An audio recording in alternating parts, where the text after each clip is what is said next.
Watcher DM. And you're here for Watcher DM. My name is Gabriel, and I do a Dungeons and Dragons as a Watcher DM with a bunch of my friends. So, hey, welcome.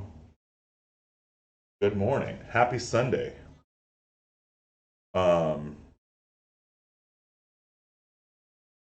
I was supposed to be on 7 minutes ago, but I found out just as that was happening that my microphone doesn't work anymore. My microphone that I was using yesterday got dropped on the ground because I don't want to talk about it. It was a stupid setup mistake that I had made. Now my microphone doesn't work, so I need to order a new microphone some point today. Ew, this is cute.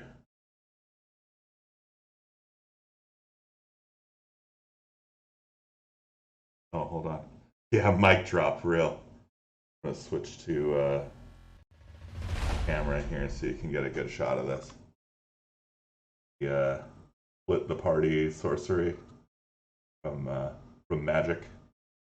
I got a pack, a little pre-release box of the Magic the Gathering Forgotten Realms set. So I'm just checking them out. And good morning, Austin. How you doing, buddy? You know, look, some band. I don't really care. I actually get your name now. Although I like the idea that it's a bandito as well.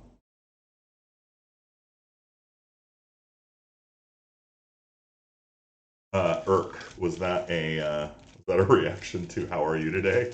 I hope not. But if it is, but fuck, Irk back at you. Hope it gets better. Anyway, the reason I'm streaming so early is because I wanted to get some more work done on this piece and a couple of other pieces. And this is the cover for the upcoming Tomb of Transformation book. And I did some work here. You might be able to kind of notice it. Actually, I probably could just peel away some of the layers here. Added a bunch of glisten. It's looking pretty good, especially the mole rat turned out to be just one of the weirdest, best looking penis monsters of all time.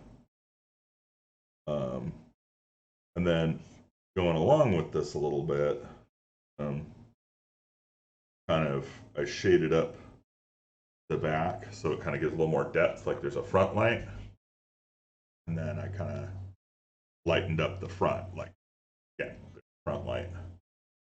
So I think probably got another hour or two of just kind of detailing this because I feel like once you get into some of these faces, it looks a little rough shot. But then again, this is something I was realizing last night as I was watching somebody else paint. Was like, that's not how the image is intended to be viewed. Fucking worry about your camera. Do not worry about the technical correctness of a single fucking centimeter of painting. I was like, God, what a wise person that I will probably ignore for fucking hours. It's funny too. The context in which he was talking was actually not painting, but 3D modeling, uh, where he was like doing these scenes, these like VFX reels, and he was putting all this time in on like each little individual piece of the scene. Each model that he'd have to do, and like rendering and all the materials and all this shit. And then like he shows the final shot where the object is, and it's like in the background on a table. You can barely see. It's like, oh, I didn't need to waste all that time making the perfect candle when I could just it reads like a candle. That's all it really needs to do. I feel like it is so hard to get like really good slimy dangles. You know what I'm saying? Maybe dangle's not the right word, but like I really want some kind of droopy. Oh, that actually kind of worked. Hold on, let's catch a little more light off of it. Maybe just a little bit off of the. Oh yeah, yeah. I like the idea that the saliva is just kind of like dripping from mouth to mouth, which is way grosser than I was expecting it to sound. All right, and then the other thing I really wanted to do here was get some. I want to punch in some lilac kind of purples that just kind of imply a little bit of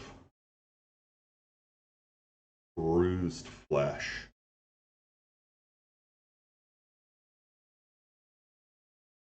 Shouldn't take very much,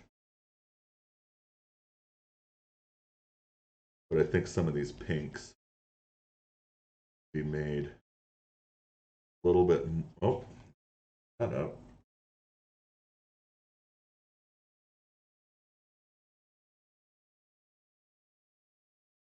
Gently. Made just a little bit more believable with some purples in them.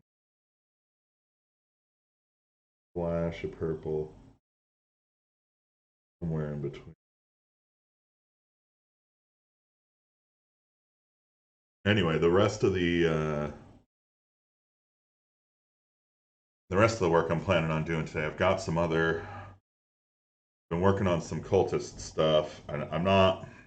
First of all, thanks. I hate it. I don't know why I drew that. It's terrible, but it's what I drew.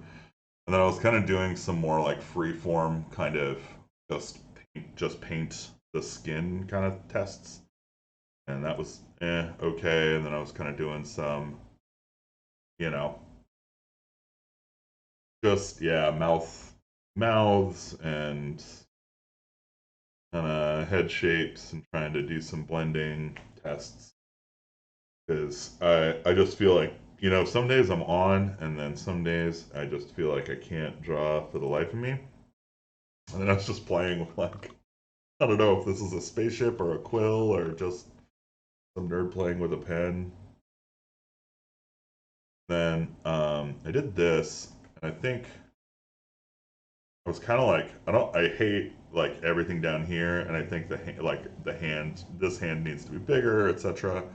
There's some stuff that I could do with it. But I kind of like this kind of rat like grease man face for maybe the were rat. Kind of playing with that.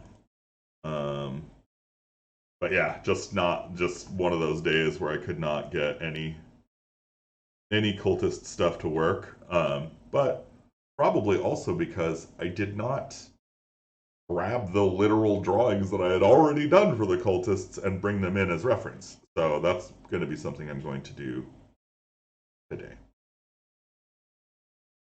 Oh, it is currently safe. I understand. Excellent. God, wow, that's such a big. Oh, right, because it's a poster size. That's another problem that I'm struggling with right now. Is I I tend to work a lot in like the 2000 pixel range. Like basically a 2000 by 2000 pixel square is kind of my most common canvas. This is on that. Most of my drawings are on that, and they're fine for Instagram and stuff. But for print worthiness, like you imagine that it's 300 pixels per inch. So 2000 pixels is like 6 inches. So this image printed on a canvas or on a piece of paper would be about 6 inches by 6 inches, which does not a cover make. So I need to punch this up to a size where it'll work. Now the good news is technically it's just for a digital product. So it actually only needs about 72 pixels per inch. So we might try that. In fact, we are going to try that. I'm going to change the image size property. And I'm going to put it at a 72 pixel per inch resolution, but keep the 2000 pixels. And then I want to see what it looks like in inches.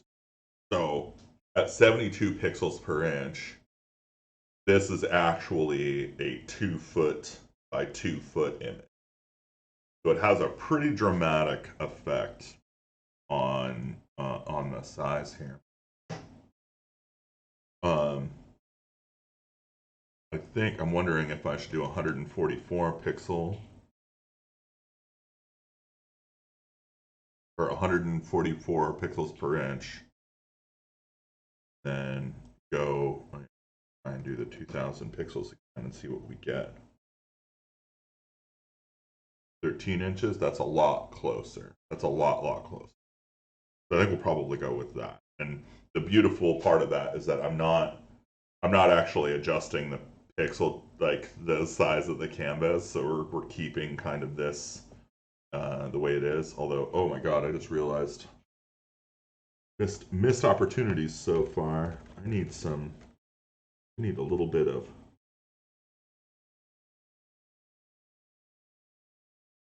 chipping in the tusk, right?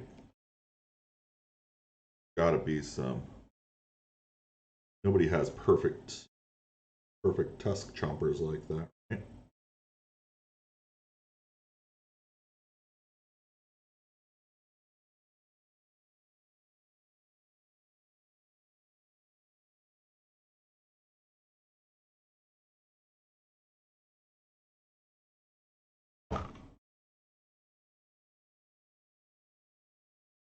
And see, this is how I'm going to spend the rest of my life, is just putting like a single point of color on it and then erasing it and then doing it again. Yeah, it's going to be super fun. Glad you could join me.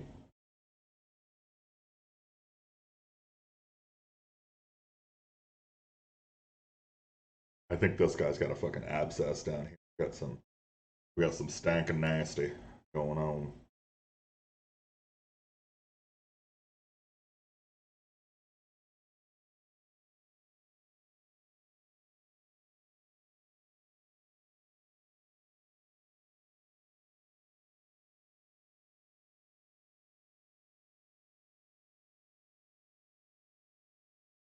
Anywho,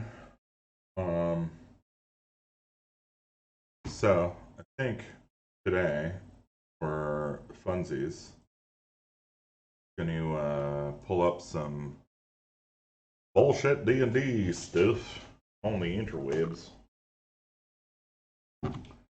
and talk about it randomly while I doodle.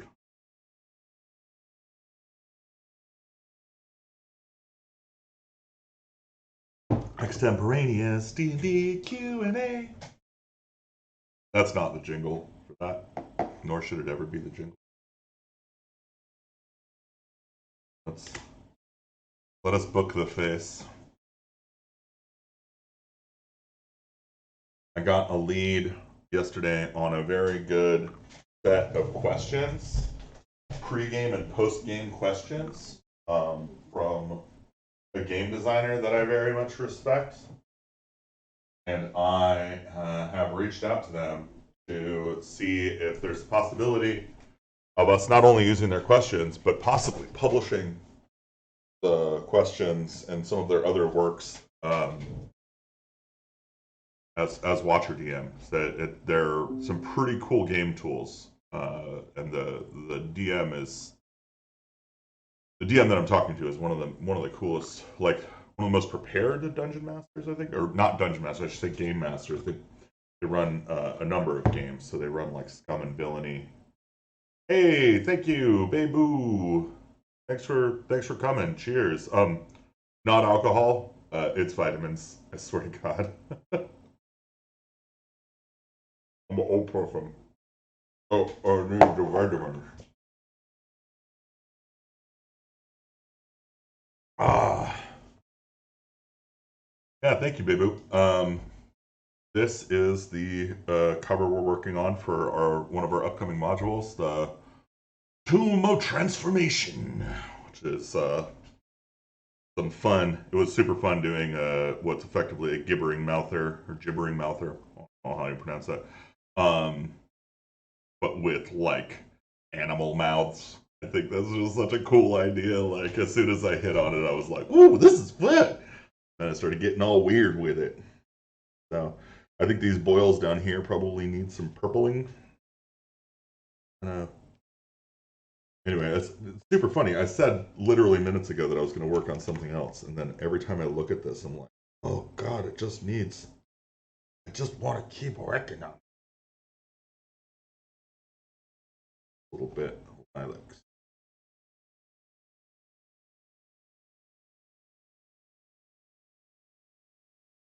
Weird bruising, pustulization. Go up into.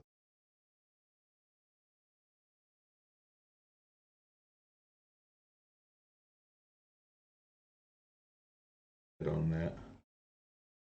Put a little head on it. All right. Eee, gross. My voice is so deep. That's true.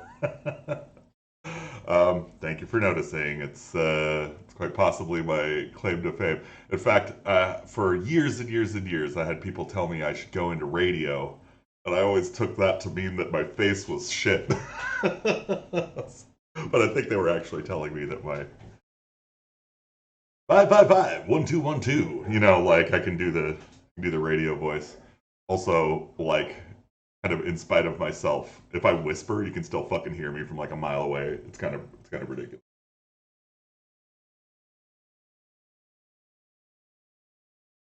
Anyway, welcome to the show.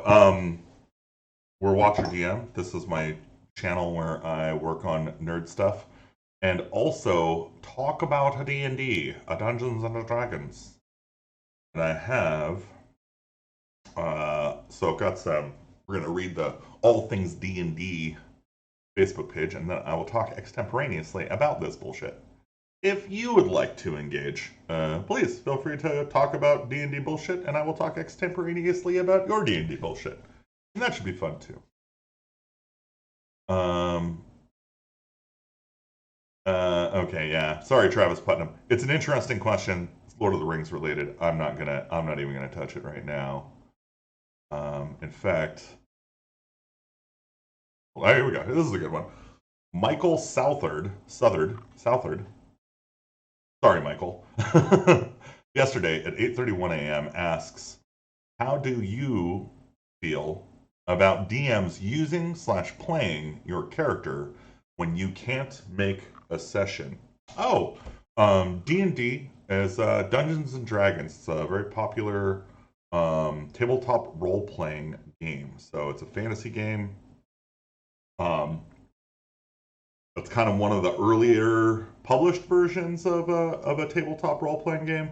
But basically, you and your friends sit around a table, telling a story together using dice to kind of solve for things that like need impartial adjudication, basically.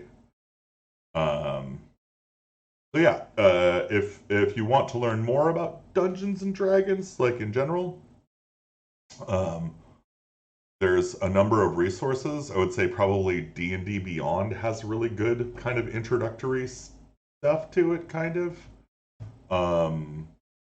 And also, God, what's a good player channel? Yeah, it's fun. It's a really nice way, especially, oh my God, given the. Oh, thank you so much for the follow.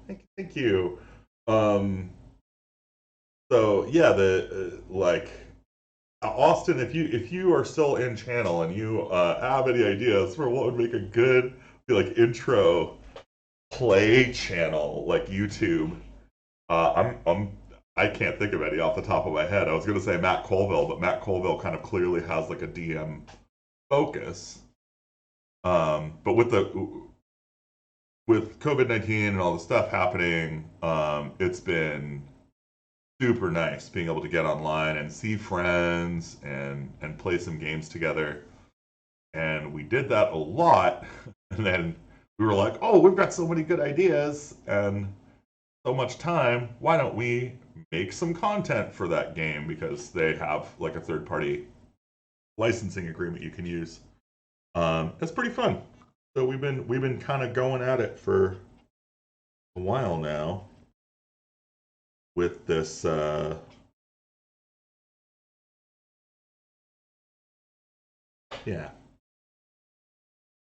with the D&D content making. Having a good time.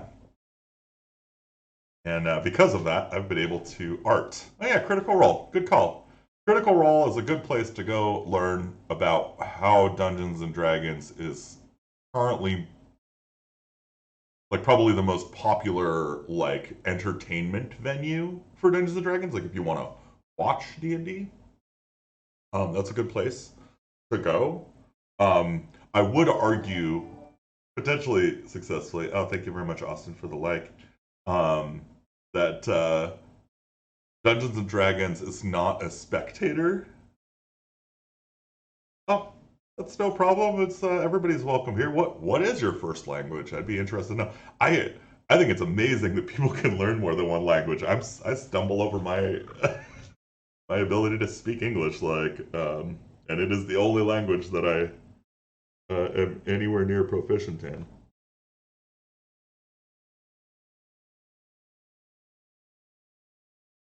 It's been exciting actually publishing because we get so many people from around the world downloading our content, and I think it's just so amazing. It's caused me to really think about how to get. I'd really like to get some foreign language translations of some of our content so that they can be really enjoyed and played by people around the world who are already downloading our content. Madagascar. Wow. Is it Malagasy? Is that how you pronounce it? Madagascar. Wow. That sounds amazing.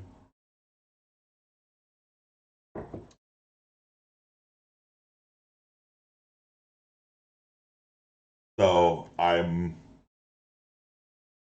okay, cool. I got that part. Madagascar. When I think Madagascar, okay, I'm right. It's the island off of Africa, right off the east coast of Africa. That and isn't this where a French speaker with an interest in writing modules contacted me? Reddit posts it. You speak French too. See, this is exactly what I'm thinking. It's like a French translation for our content would be awesome. A Spanish translation, almost a no-brainer, right? And that's awesome. You speak French too. So your first language is Malagasy. You speak French and English. Wow. You speak any other languages? Are you just like, oh yeah, the resume goes on and on? Oh wow. So yeah, that's really pretty far south.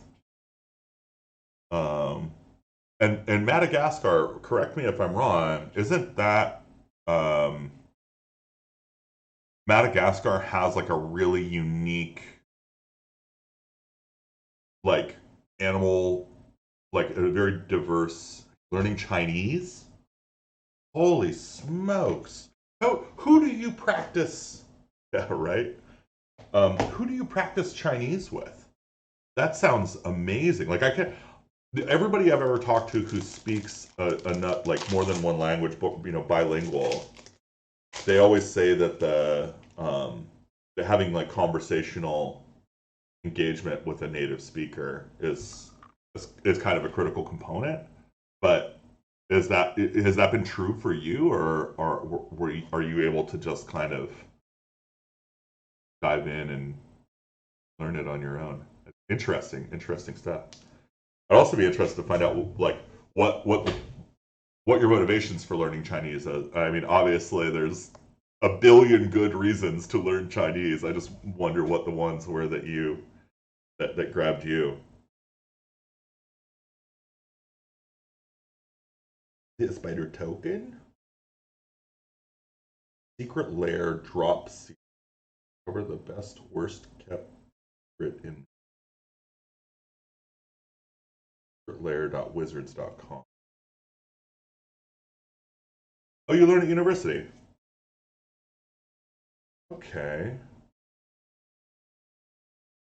Well, I've got to say, I have zero information that like I always feel super dumb as soon as somebody says they attend university because I've never been. I've never gone to any kind of higher education setting. In fact, oh, my question about Madagascar. I guess my impression of Madagascar is that it has a very diverse and unique animal populations on it, right? Like it's and this may be incorrect, but I'm pretty sure wasn't Darwin like moved by the fauna in Madagascar to like wasn't that part of the inciting event of the theory of evolution? Could be wrong.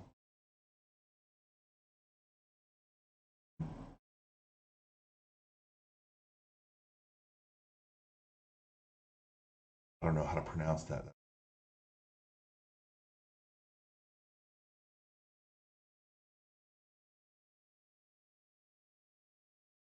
God, those are cool city names.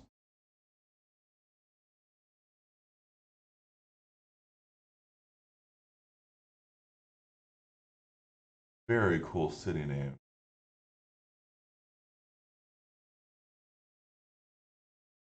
Looks beautiful there. Famous queen from Madagascar. Yeah, I mean,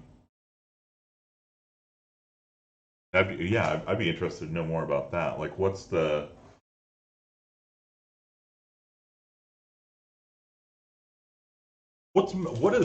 like the highlights of Madagascar history from a Malagasy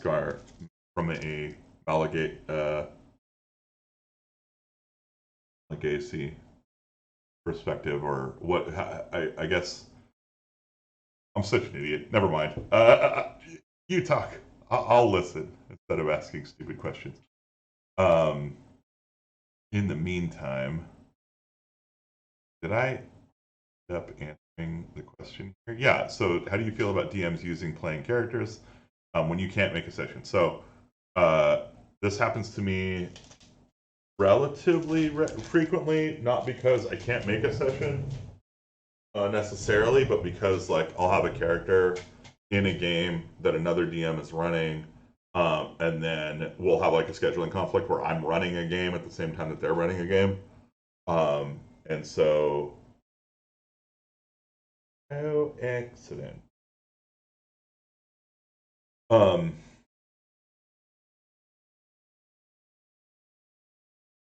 so I'm pretty comfortable with it, and that's predicated on the fact that I trust my dungeon masters. Um, if you don't trust your dungeon master, this will almost certainly not work. But if you don't trust your dungeon master, arguably you shouldn't be playing with that dungeon master.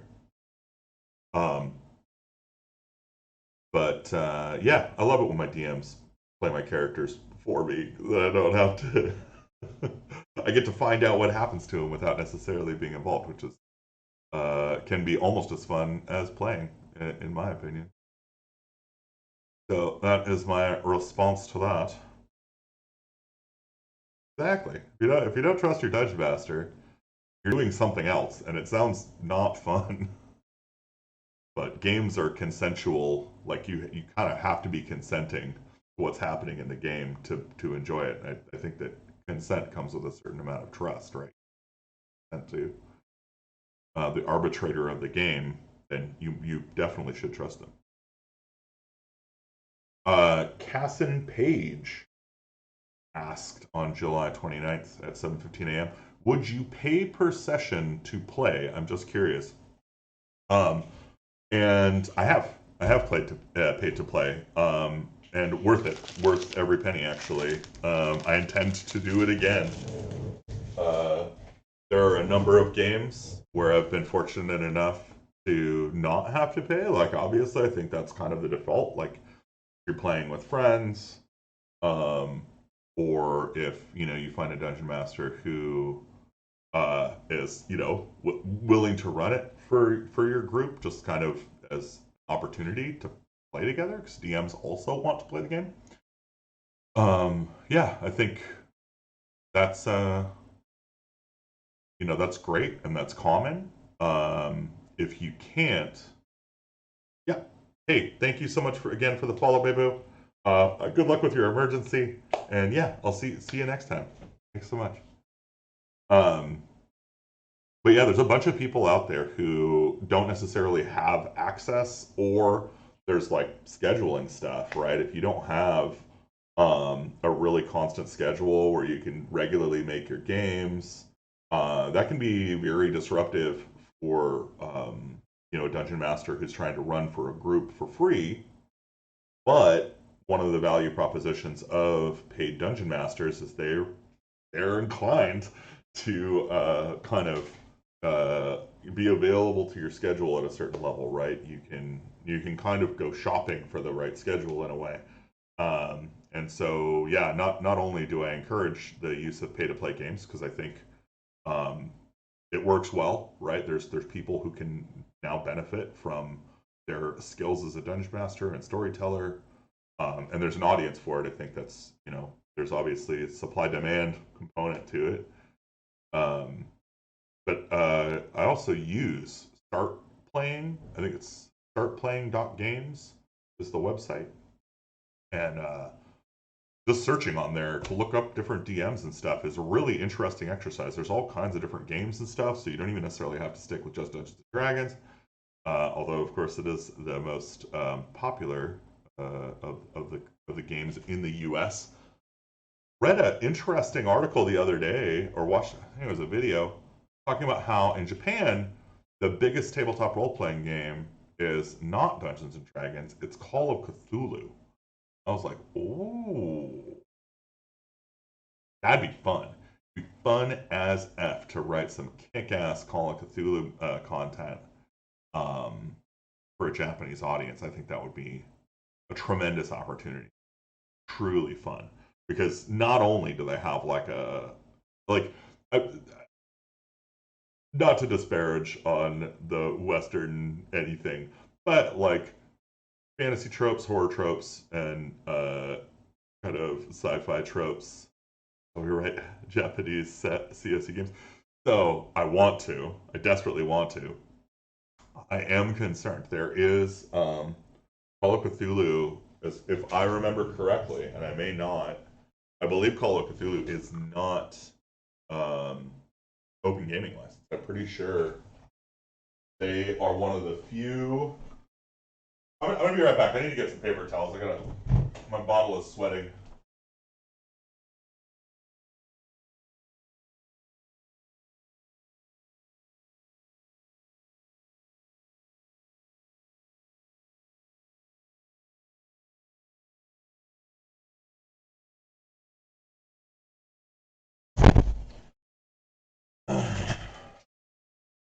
But yeah, Call of Cthulhu, if I remember correctly, is not a licensable. You can't write content with the actual cosmic horror stuff in it. Like it can be cosmic horror, but it can't be actual Cthulhu stuff. Probably fine, but it would present an interesting challenge, at the very least.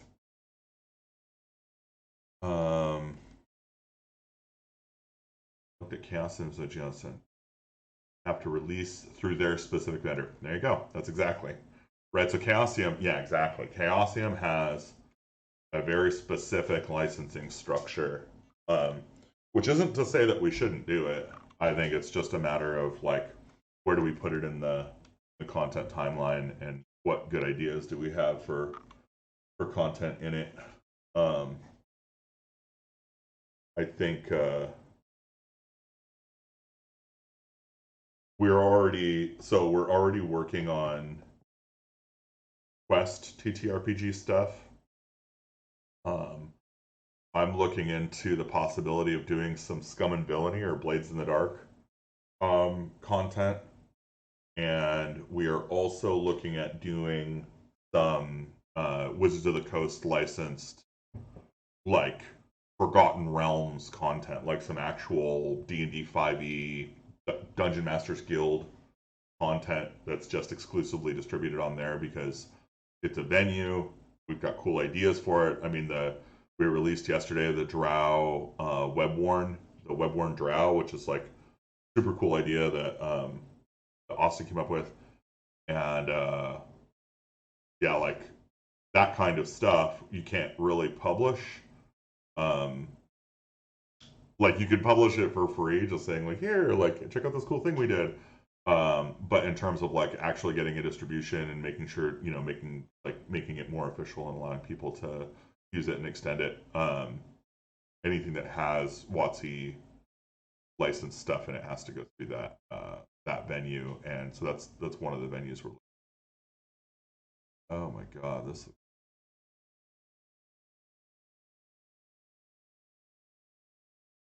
All right, I think I'm on the wrong. I am definitely on the wrong D&D group.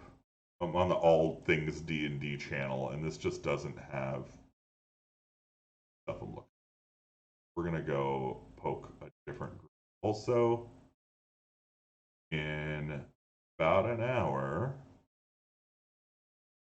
it says at a 1 p.m.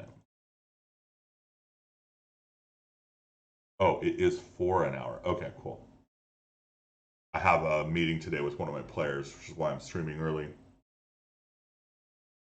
And we're going to go through and do some interesting. In fact, let's prep for it. Let's I'll do one more group question check thing. We'll do it off of D&D DMs only. That's usually the best group. They have the most interesting questions.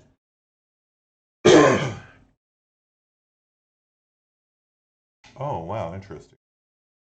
So, Dwayne Butcher says 3 hours ago, okay, I may get the Book of Ra thrown at me here, but here it goes. I liked critical hit immunity for some creatures. I'm thinking that elementals and oozes and ooze-like creatures, like mimics and such, could have a way to avoid a crit, a chance at least. So I propose an added ability of a reaction to shifting its internal structure to avoid suffering a crit. This way, I could try to avoid at least one per round, but no more than that. This could be a reaction only kind of thing, and the creature would have to be able to move. So, for some reason, unable to use a reaction, it could not be used to avoid a crit. So, this is a really long. Okay, I'm glad you think it sounds awesome. I think it sounds awesome, and it's totally going the wrong direction.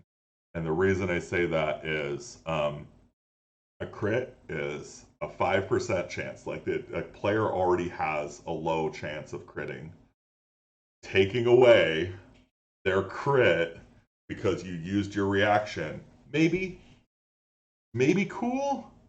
There are probably more interesting things you could do with the reaction, right? Like the other thing that it kind of implies is that the internals, like that the critical hit, I guess that hit points are related explicitly to some biological function. Right, exactly. It would make perfect sense as a player ability. If the DM crits and suddenly you can squirm out of it, you're going to love it. But in terms of like, oh, I crit, and the DM's like, no, you didn't. Like, that would feel shitty. I don't think players would like it. I wouldn't. It would kind of like a critical fumble, right? There's some groups who might enjoy it, but I would argue that the vast majority would not. So, not throwing the book at you, Dwayne. Instead, making the argument that the fun at the table probably more important. Cool ability for like maybe a really high level monster, right? And you kind of call it out like up front, like this is something this guy can do. So look out, he can do it this many times per day. It's kind of like legendary actions, right? Where he can only do it like once a round or something. I don't know. Cool idea. I'm gonna like your post. Good luck with that. All right.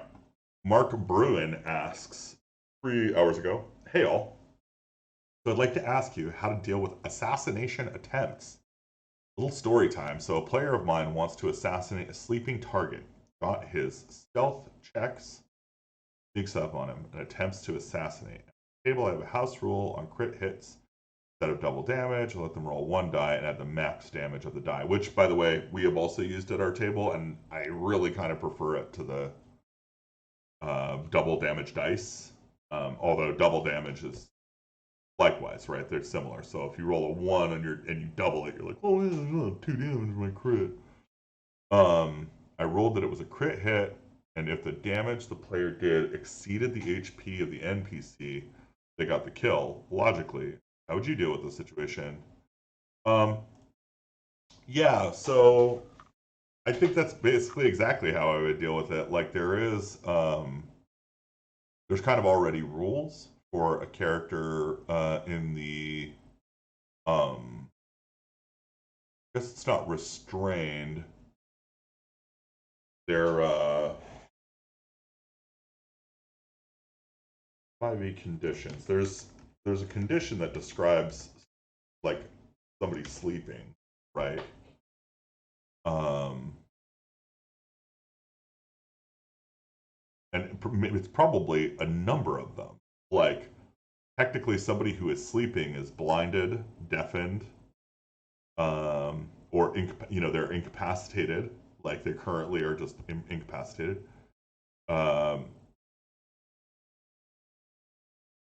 they would, yeah, they would probably be, paralyzed for lack of a better word, even though they really aren't. It's like they wake up, they're not paralyzed, but in that moment, um, I would potentially argue that they're. Oh, here you go. They're unconscious. There you go. That's exactly what they are. An unconscious character is incapacitated, see the condition, can't move or speak, and is unaware of the surroundings. They drop whatever they're holding and fall prone. So they're prone. It's interesting, actually. If you think about sleep as unconsciousness, you end up with like, you can be unconscious without being at 0 hit points, obviously, right? So it's kind of interesting. I wonder what else you could do to cause the unconscious condition that is not about hit points, right? It's like the sleep spell. There's a couple of others. Automatically fails strength and dex saving throws. We knew that. Attack rolls against the creature have advantage, and any attack that hits the creature is a critical hit if the attacker is within 5 feet of the creature. That should be a melee or a point blank attack. Yeah, I think this is exactly what the rogue sneak attack is for, right? It's like between sneak attack damage and your regular damage on this on an unconscious person, you're almost guaranteed kill, right? Unless they're hyper powerful. In which case, yeah, you'll have to narratively justify how they survive it. But they will probably be grievously wounded. It's punchy back.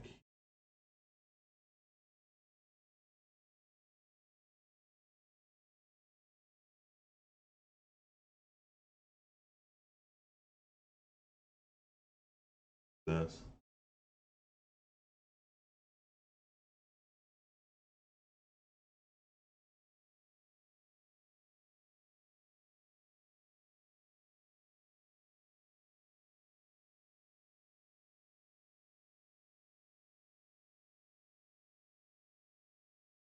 All right. Too much fun to draw.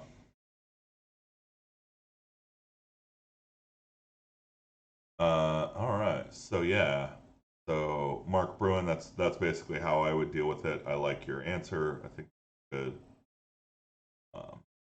Fair ruling.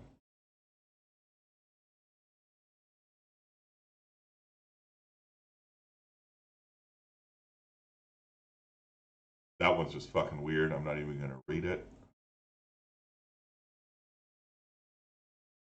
Cool homebrew out there, if you're interested. Barbarian Path of the Champion.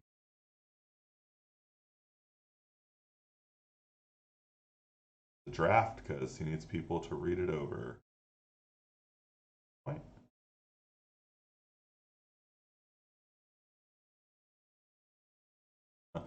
David Guaranazzo, sorry if I mispronounced your name, wrote 3 hours ago. I feel sometimes we put this game on a pedestal to the detriment of just having fun. Dungeons and Dragons is a game. You don't need a degree to be a dungeon master. You just need to know where to find the rules and be able to look them up. Sometimes I feel like there is almost an expectation that a DM has to pull out voice acting, role playing, storytelling, rules, perfect plots, perfect calls, keep everything absolutely balanced, and more just to sit at the table. Who cares if something is OP or if you don't have if you don't remember a rule, you're just playing a game. Remember back to the early days of D&D when a group of nerdy teens, that's me, oh shit, sat around a table and hacked their way through a dungeon. It was just some friends hanging out playing a game. D&D doesn't need to be anything more than that. Fun comes from the people sitting at the table together. Player asks for something, give it to them. If things get too serious, lighten it up. Don't forget to relax and have fun. Just drunken Saturday night rant for my compatriots across the globe. I'm going to carry react that. I think that's a good sentiment. Always worth remembering that we are playing a game. Some people play games like this is it's an interesting elucidates an interesting perspective in that there are lots of games that have professional players, right? Like soccer or football, I guess. Baseball, like any sport, you would not consider it absurd for people to play that game at a high level of skill, right? And consider those skills to be critical to their success at the game. Um, Even though, very uniquely, right, like this type of game that we're playing doesn't have a win condition in the traditional sense. Um, I know for me personally, as a dungeon master, I very much enjoy flexing the muscle of voice acting and acting in general, and the kind of theater of the game. I agree 100% about balance. I think balance is pretty. It's not a real thing, right? People talk about balance. How do I say this?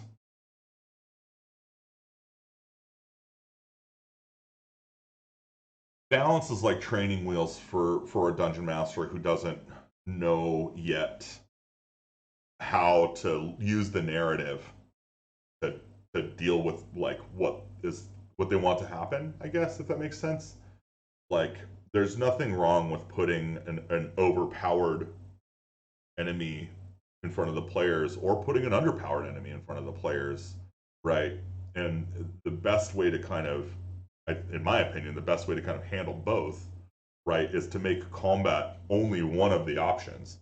Um, Almost all creatures, every creature we've ever seen on the planet, right, has their own motivations. Like largely, they are not trying to fight to death, right? This is not a survival strategy to fight to death. So yeah, just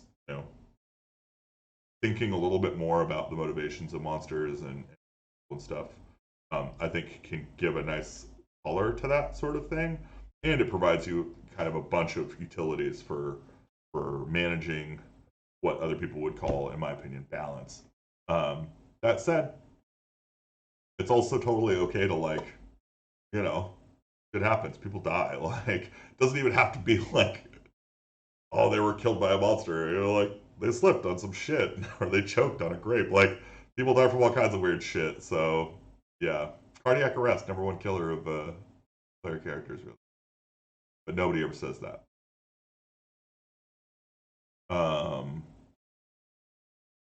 All right, I'm gonna switch out of this image here, and we're gonna do some kind of fresh work. So I'm gonna pull up my line sketch page here. This had the this has the sketches we were working on last time. Right. Grab those. One line. So I like this. I like this helmet a bit. That, and then just digging this cultist over here. And I've got just the top four. So I think we're gonna grab both. Good. Good.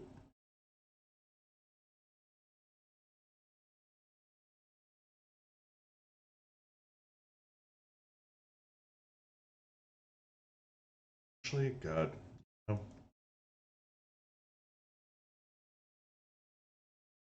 New piece. That other one's gonna get in full. I have a bunch of stuff in there. Probably not worth keeping.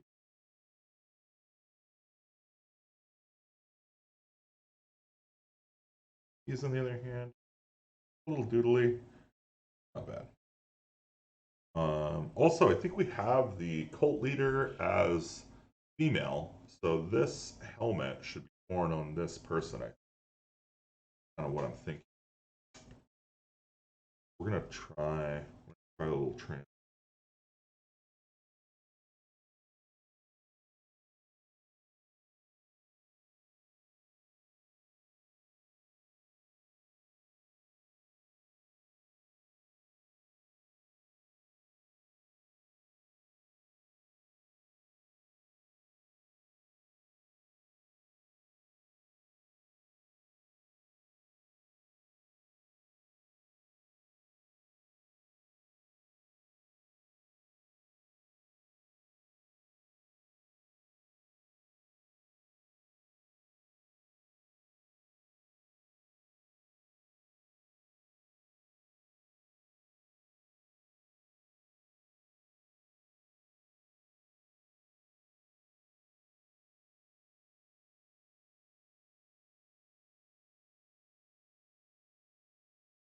Oops.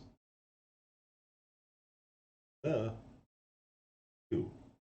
Two other one. Either one, other one.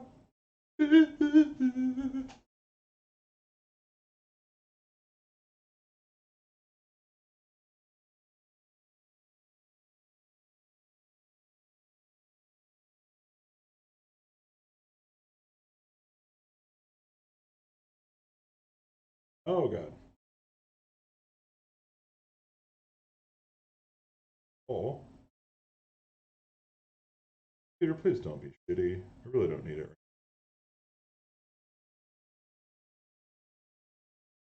Be good to me.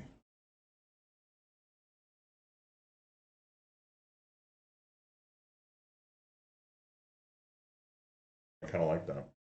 Although I think this side of the helmet is just wrong. I think that helmet looks better on.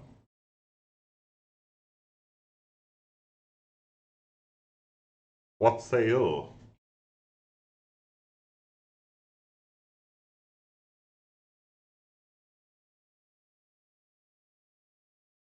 Totally off. Grab this.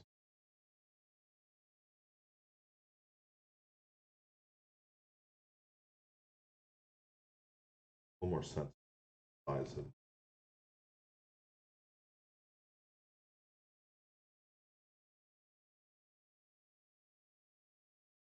Oops.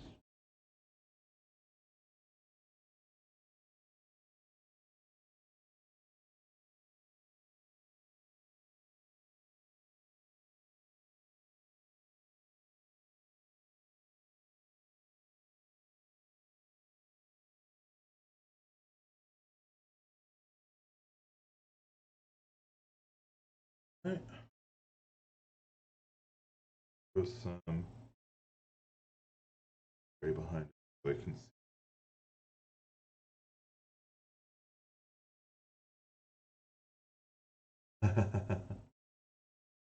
Yeah, we actually absolutely need to do a play test. In fact, I want to do two, and that's the text that I'm working on is getting us the mentioned. God, you have to do this right now? Okay, that's fine. I don't really care. We'll update.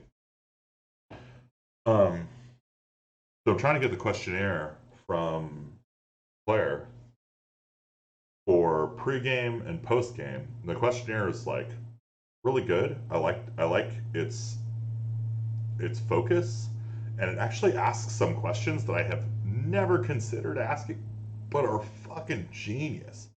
Like like how engaged are you looking to be in today's session?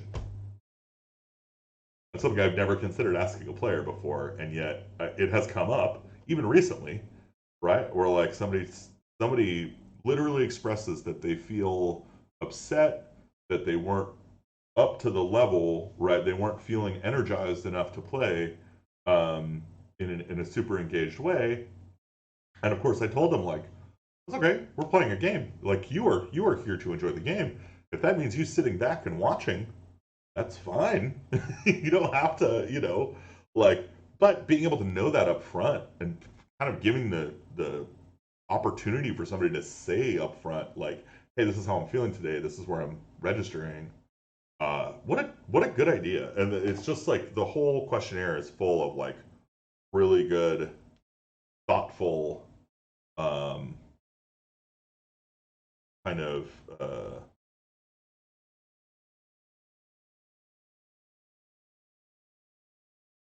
don't really know, but um,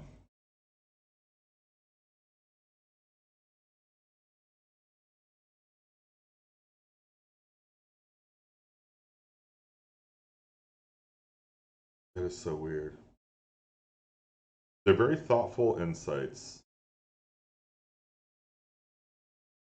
Okay, Signal, how the do I find like the person I was just talking with? Got a message from them. It's around here somewhere, I'm sure.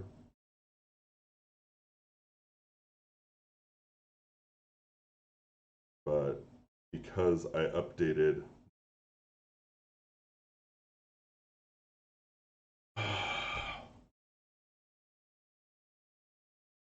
this is super annoying. So for everybody in the world out there who is using like Signal and all these other services to encrypt their data, what what are you doing with your life that you're that worried about your data getting out? Like, who would read? Who is reading your story that you are so concerned about? If it's a good reason, God, awesome. If not, holy shit, how like annoying. It's destructive, right? You literally create like ephemeral messages that become destroyed, which means that anybody who wants to benefit from that information is now incapable of it over time. Sucks. It really sucks when you lose something like that. And I think that's literally what just happened. Is go back in and figure out.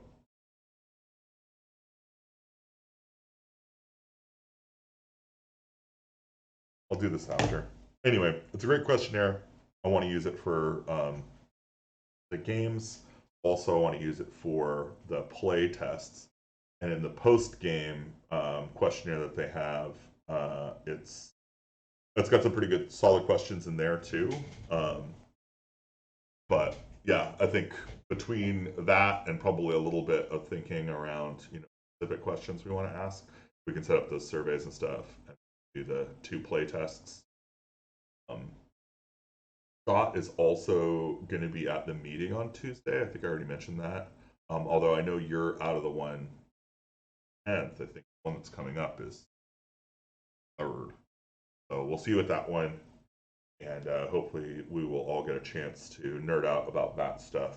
Because yeah, I'm really liking this module too. I think I sent him over stuff that we had pushed around for like what we were going for, and I'm hoping to hear back from him. I'm also supposed to get um, the second module in the series from him. Like,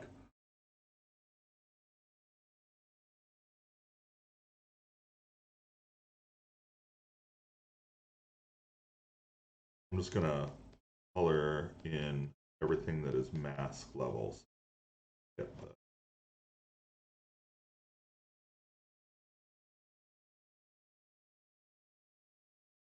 look like on a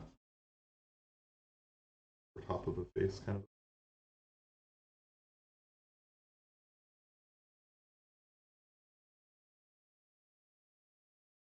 All that beautiful hair, which sucks because like her hair was one of her most interesting. Is really good looking hair. Nice do.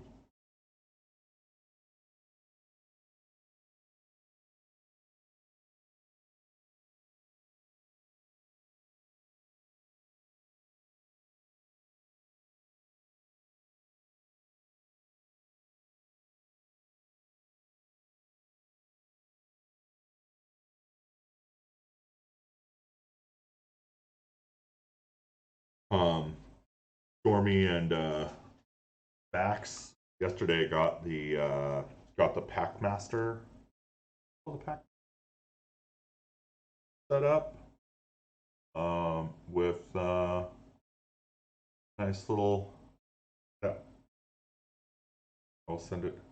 I'm gonna post it into the Twitch chat here. This is not released yet. It's just kind of its homebrew on D&D Beyond, but it's a Packmaster subclass. I think it's got some pretty interesting juice in it. We should test this as well. Works. We'll publish it in one of our things, and of course it'll be available on D&D Beyond, so you can use it straight away in your 5e games on there. Pretty fun. Pretty fun.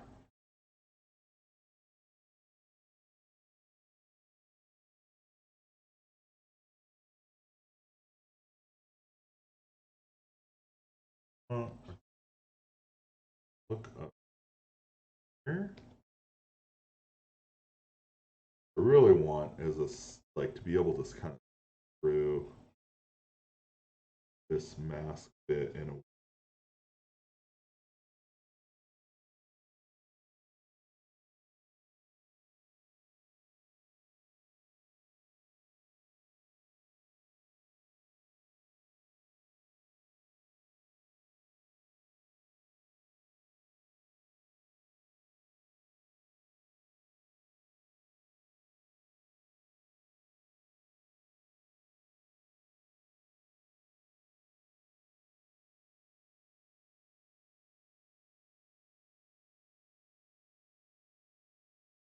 kind of does. It's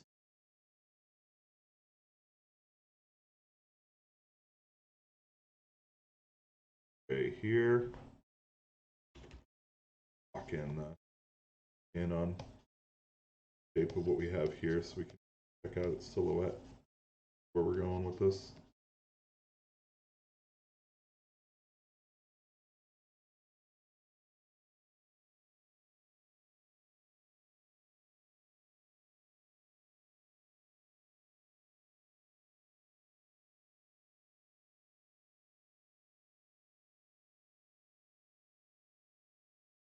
Yeah, that's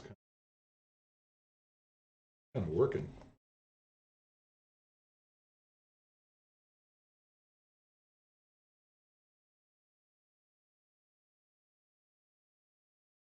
Sure. Things.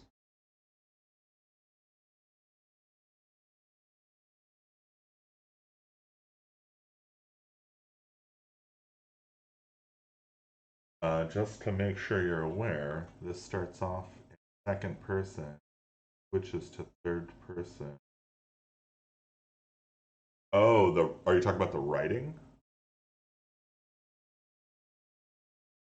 Third level, you've proven yourself to a pair of well-being. Yeah, yeah. I honestly, I haven't read it all the way through yet. Um, this is just what Stormy and Max worked on yesterday. I'm sure Stormy the wrote the prose. Maybe Max did. Maybe it's mixed, and that's why. But that's great feedback, and yeah, we can change it. I see. So Pack Bond starts with you have proven yourselves loyal to a pair of blah blah. You on your right. And then in Protective Instinct, it's the Pack Master has mastered defensive fighting with her pack, so third person. Okay, cool. That's great feedback. And actually, this Pack Bond is not written second person. That's first person, isn't it? I don't know enough about this sort of thing. Also, what's the norm? What is the? I've got one of the books around here somewhere I can look at. I think, or maybe I fucking totally don't because all my actual 5e books. Right. I'm not. I know that the bit after is third person. I'm saying the first part when it says you, is that's second person? That's the book talking to the second person, is that? Right. No, I get the difference. I'm just curious if referring to you is considered second person or first person. Cool. See, that's good. I guess first person would be I, right? Oh, and no worries. I know there's a lag. It's actually, I think it might even be intentional. Part of the dungeon and a dragon.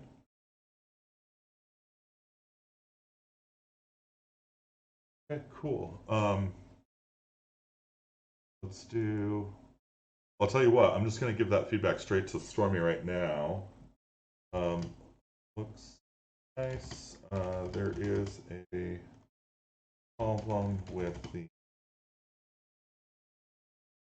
second person writing in the first section, third person second.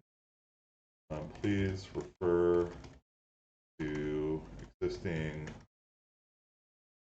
subclass definitions.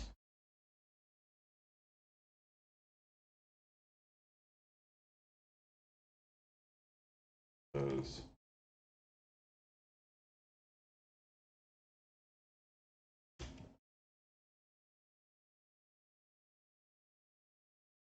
Consistent writing tense. That's its tense, right? And tense I usually think of as past and future. I guess what would be the right way of describing possessive?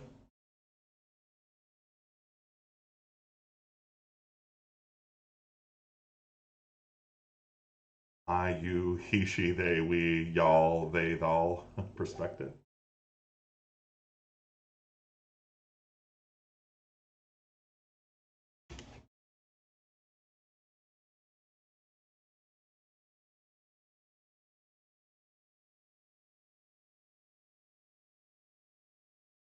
Awesome.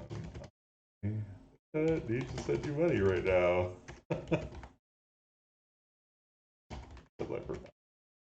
Yesterday.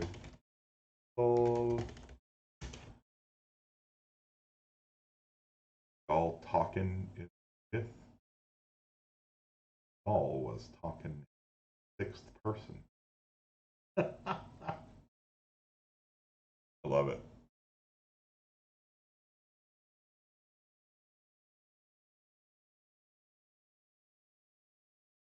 Darker shade, darker than I think it's darker than the helmet.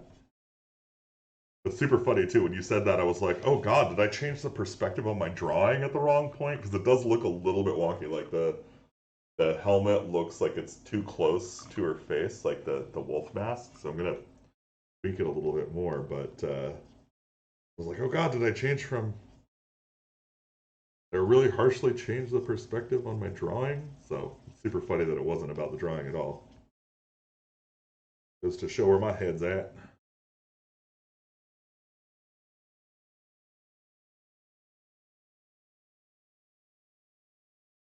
And that's so cool. We had a viewer from Madagascar come check out our nerd stream and say that our art was cool. That feels good. I don't know anybody from Madagascar, and now I know that somebody there has seen me. That feels. They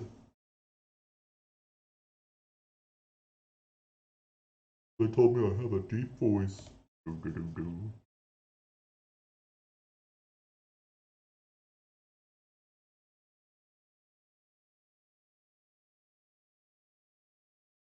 I also figured out yesterday that I have Fresco, like Adobe Fresco. I can get it on my mobile, on my iPad, which is pretty clutch.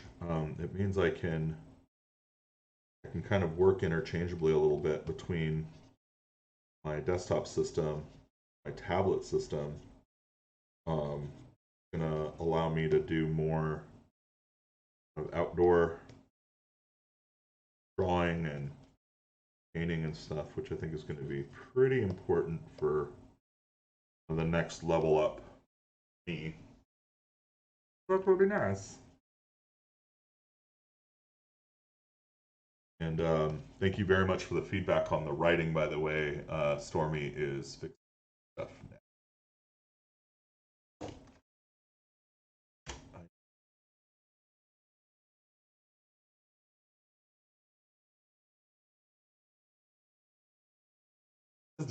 Business. Numbers.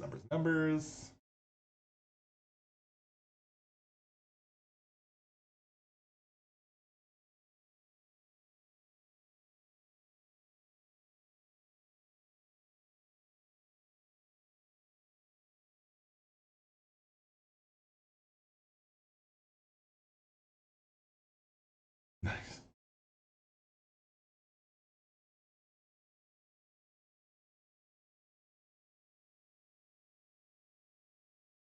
Boy, howdy, we could really use some strength in the fucking Canadian dollar. My God.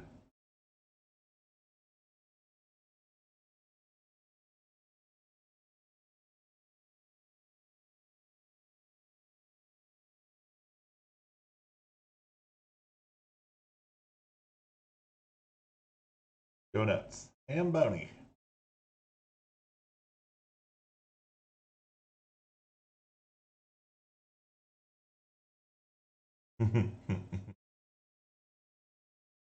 The derp. Alright. Let us do another Dungeons and Dragons thing. Okay, cool. I have a session next week, semi-new campaign, where my players will mostly be in a tavern, interacting with different NPCs, following up on some side quests. I found some mead for the first time, and I'm going to bring it in. Does anyone have any easy snack ideas that one could possibly find in a tavern? I'm looking for dairy-free ideas if possible, and definitely meat-free. Makes it kind of hard, as most tavern foods are turkey legs or cheese, bread and cheese. Oh, nice fruit and nut plate is very elven fantasy. And actually pretty medieval.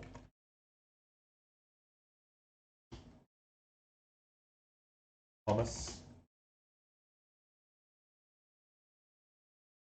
Clutch.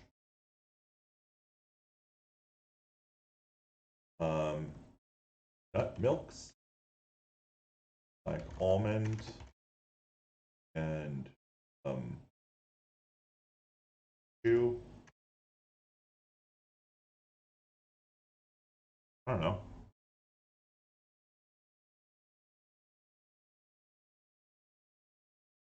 Fruit and nut plate. What else? Can't be cheese. But when you get into like, there's cashew cheese, right? There's like cheeses that are based on nut milks. Be an interesting way to do it. I don't know why I'm answering this with typing. Cool question. I like that question. I like this idea that like when somebody is hosting D&D, they're thinking about how to food it. I think that's just so human to have meals together. Such a critical part of our kind of social structure that it's really cool to mix it with gaming, I think. So that was Lex McIntyre asking a question 4 hours ago. Answer. Oh God.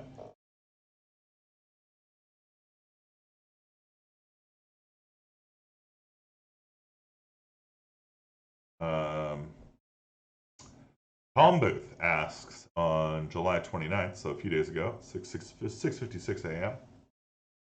Hi all. 2 questions you might be able to help me with. Both came up during my last game, and I can't find an easy answer. Probably my poor investigation.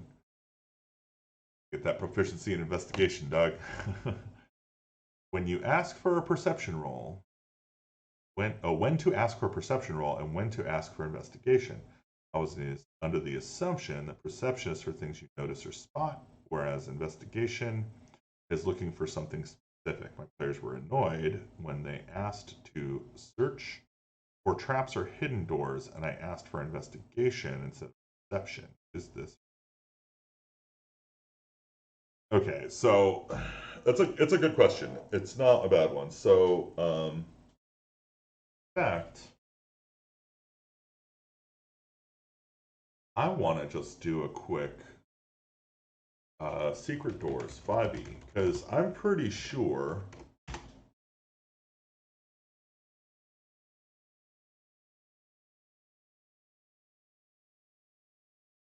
interesting. Yeah, this is a really good question because I know so I used to play in second edition. In second edition there was a pretty clear way of handling it. Of handling secret doors, like it was like a 1 in 6 or something for elves, and then everybody else had like some way worse chance. Um,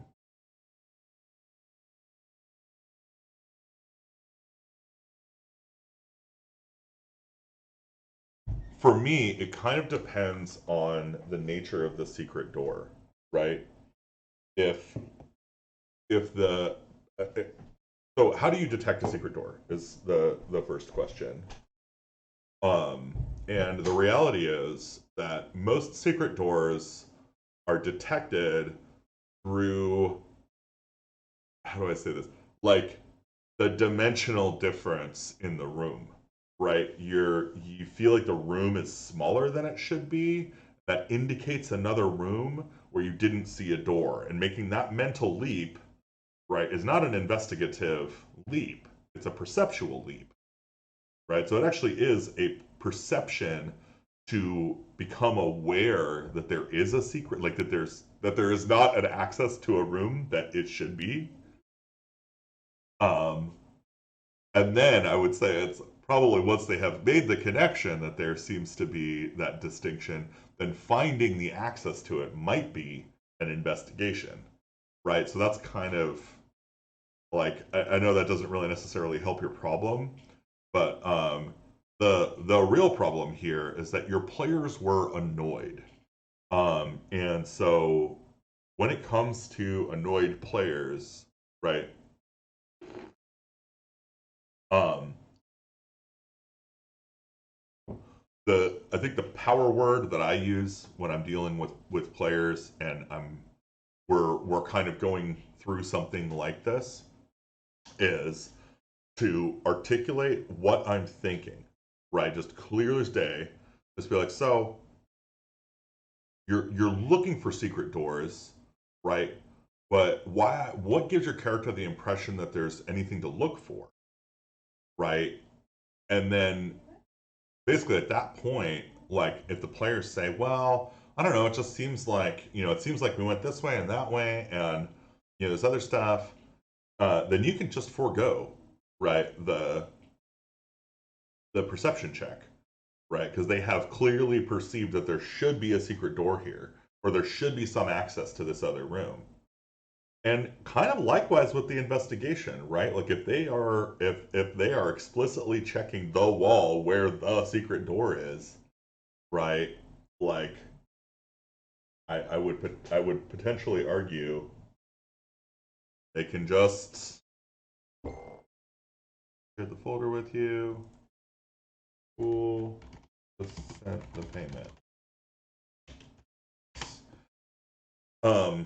Yeah, that's kind of my thinking on that one. Is just to like engage with the players by telling them what you're thinking and then asking basically, does that seem fair? I use this phrase all the time, and my players will know. Like anybody who has ever played with me, that if you ask them, they'll be like, "Oh yeah, Gabriel always says that. Do you know? Does that seem fair? Does everybody understand that? Does that make sense?" And those questions, when you ask them, "Hey, does that make sense? Does that seem fair?" Even if they do not, even if the ruling is against their character, even if they do not think that they're getting a great deal out of it, as long as they have said, yeah, no, that's fair, it makes sense, that's kind of, at least you can move on. And that's actually one of the questions on the the survey that was asked is like, did you feel heard at the table? I thought it was such a cool question that I never ask because I kind of take it for granted that like, oh, I know what I'm doing. Like, I'm a DM for a billion years now. Like, clearly I have listened to my players, but no, not like, do not take that for granted, right? Like, I'm sure I've been wrong in that regard a number of times. Um, and yeah, not a good look. Like, definitely, I should be doing more of that. So I'm really excited about this questionnaire. You can obviously tell. Woo woo woo woo woo woo woo woo woo.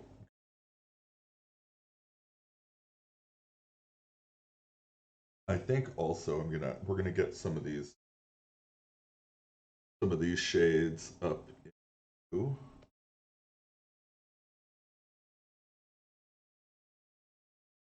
address.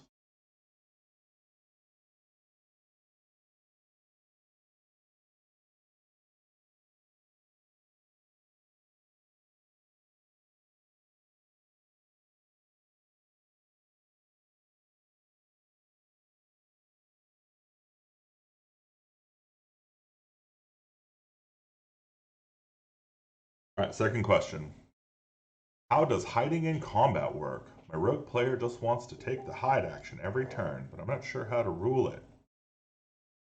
I tell him he has to be next to something that one could hide behind and cannot hide from a creature has him in live sight. We use Roll20, so fairly simple to assess that.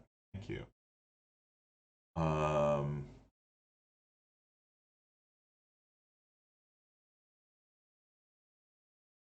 40 comments to this. Interesting.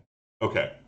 So, Jason Greg Prater says, I used the same method to delineate between the two for the first question. The second question, I forced the rogue to break line of sight before rolling to hide. That's interesting. That's a good,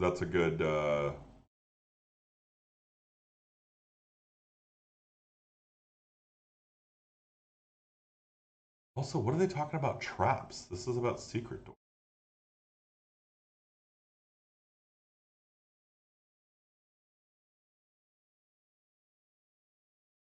I guess maybe it could, okay, yeah, traps. Traps. Yeah, maybe different. Interesting.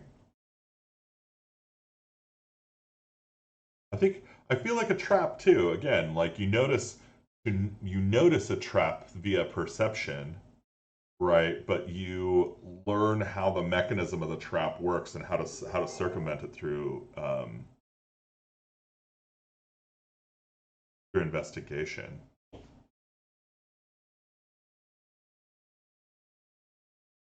would be kind of how I would think about it. But I don't know. I could be swayed. I'm sure some conversation could take me.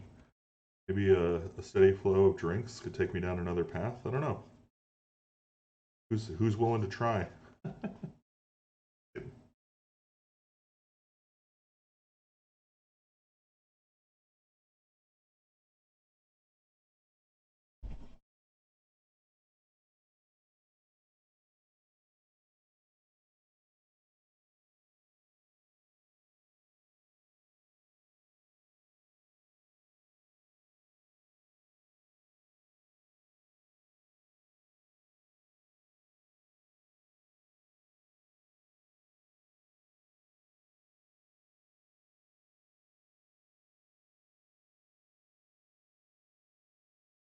I need to work on that tusk back there. The boar tusk looks bad.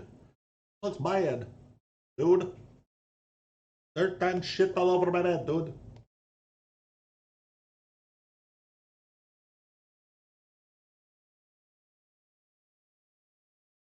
Childhood friends used to do that voice all the time. One of my favorite voices too in Dungeons and Daddies, which is a podcast that I absolutely adore. Um,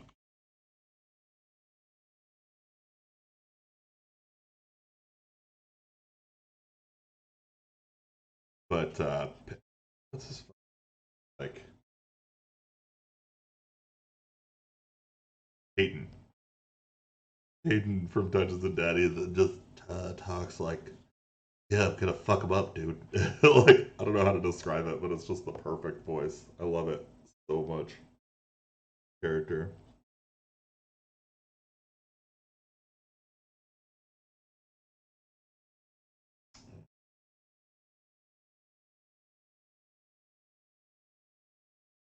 Layers. Start merging down a little bit. That's pretty cool. The see-through helmet head.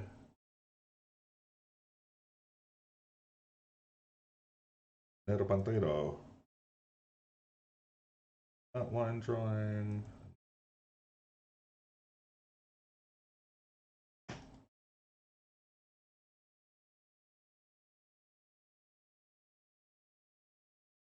And then I'm going to just grab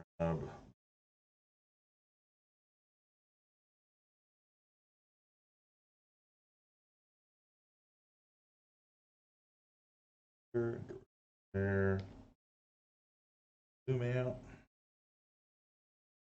reposition them.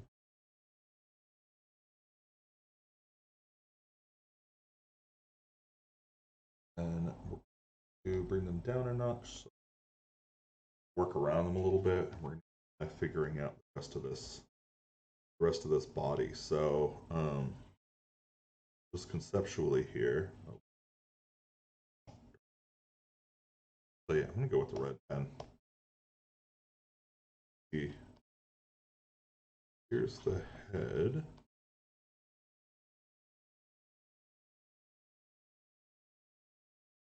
There's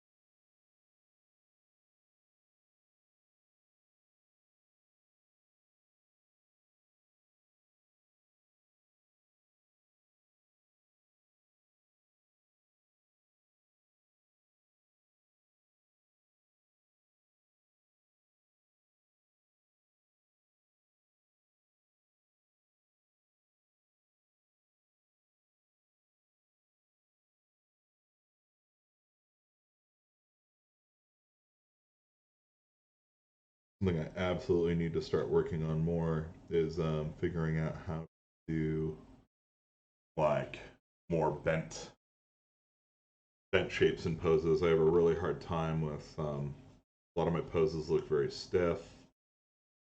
They look kind of rote, not very good. They're kind of okay for like a like just a standard character pose, I guess. But they really do not, like, I guess, yeah, I don't know how to describe that. They don't really do the work justice when it comes to the dynamism of the shot or the look of it.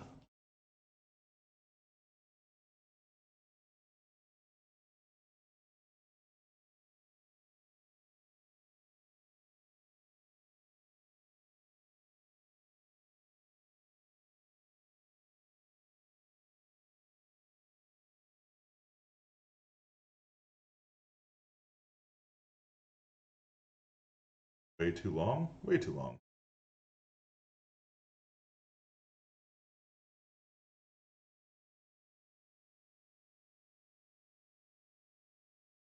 This is why I'm doing this in the first place, right? I can realize when something is way too long. Okay, so I think ish. Still kind of hard to tell. Still pretty hard to tell. Also, I feel like this back here needs.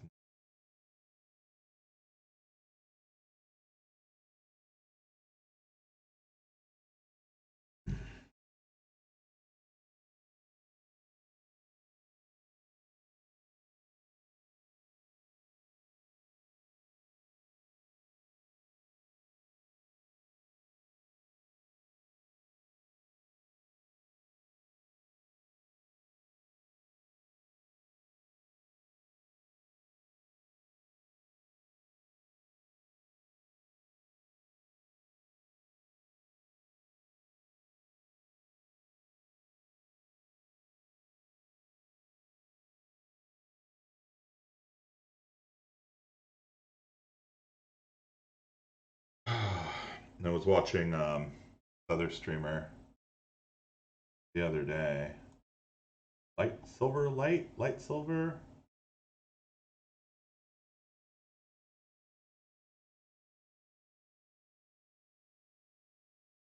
He's a really good artist. And it was just her anniversary. Happy anniversary, my dude!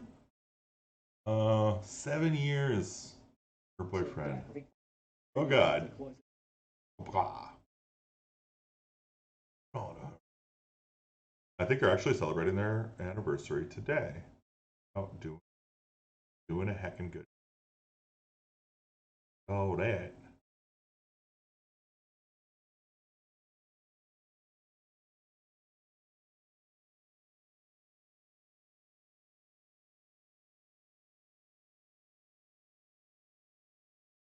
One of my most.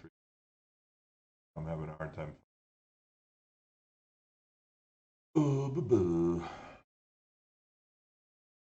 Oh, Light Silver Star on Twitch. At Light Silver Star. Cool. But I'm thinking. Cool anime style art. Very, very well done. Amazing painting. But they had done some. They were. They had done some feet on one of their characters. Somebody in the chat was like, "You always struggled with feet," and it was kind of a weird way of asking that. Like, but they gave some really good ideas on how to start with. I thought was pretty cool. That's always a weird thing to do. Feet and hands usually fall into the list of things that artists, at least in the early stages, tend to avoid because they're so challenging to get right. They kind of represent the small fiddly bits that when you look at them too long, you're like, oh God, really? Meat tubes? That's how we're doing that? Okay. Seems fucking weird to me, man. Weird call. Weird flex. Of course, as I'm doing that, I'm screwing up these feet. Also, totally hating these legs. Do not like them enough to keep them. Do not like this. Do not like this. They're going away.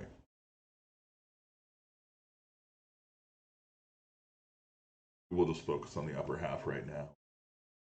Get back to that. Very bad habit of mine, skipping around. I should be probably spend more time working on the problems that are hard to solve. But I do what I want.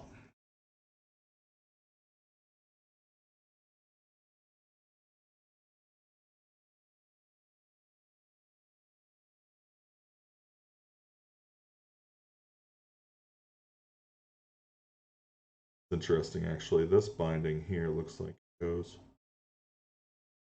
to shoulder.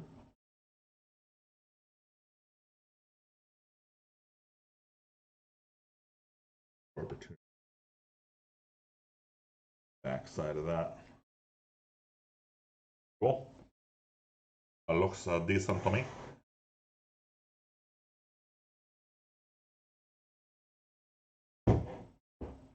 What's that Monty Python bit about Latin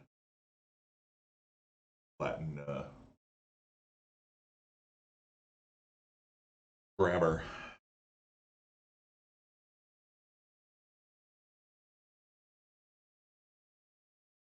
From Life of Brian. If you've never seen Life of Brian, go see Life of Brian. Worth every penny. Somebody else had asked earlier today, like what movies inspire you for like Dungeons and Dragons and stuff. And it's funny. The first one that came to mind was Time Bandits. Romanes en Thomas or whatever. People say Romanes, take out Ilios. Yeah, I'm fucking looking that shit up. On your first date, first ever date, I bet that went well. It's got all the things. It must have been a really fun date. Yeah, but Life of Brian is probably my favorite Monty Python film. I really enjoy some of the Flying Circus stuff too. Flying Circus. Also, Gilliam has done so many amazing pieces at this point, like between Brazil and what was the one they did recently? It was like the zero something. I can't remember. I don't know. 14. Graham Chapman hangs dong, so it's awkward. Yeah, that's awesome. Yeah, the one with Christoph Waltz. Yes. Yes. Right. Exactly. That's the same guy who did character in the Inglorious Bastards. I was just reading an article about that today. How Tarantino had directed him and like didn't even let him rehearse with the other cast because he wanted them to be so surprised by the power of the character at certain points. It was really interesting, very interesting article, interesting actor. But Baron von Munchausen, probably one of my favorites by Terry Gilliam. I don't think it was a very successful movie, but it was just such a perfect continuation of Time Bandits. Um, may have also been Gilliam. I think about. I'm gonna fucking look. Am I too stoned? I might be too stoned to do this right. We are ETA 15 minutes until stream shutdown. So just so everybody knows what's going on, I'm gonna kind of deal with this and situation.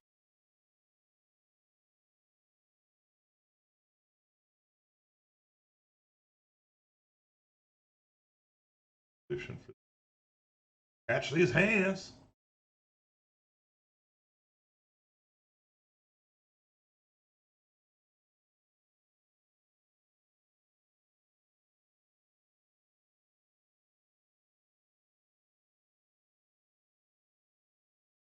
Thank you guys so much though for coming. Have I seen Brazil? Yeah, yeah, I love Brazil. I think that's one of those great.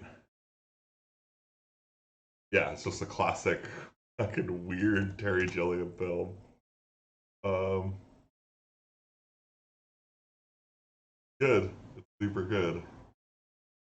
Very bizarre dystopian kind of ideas in it, which is always great.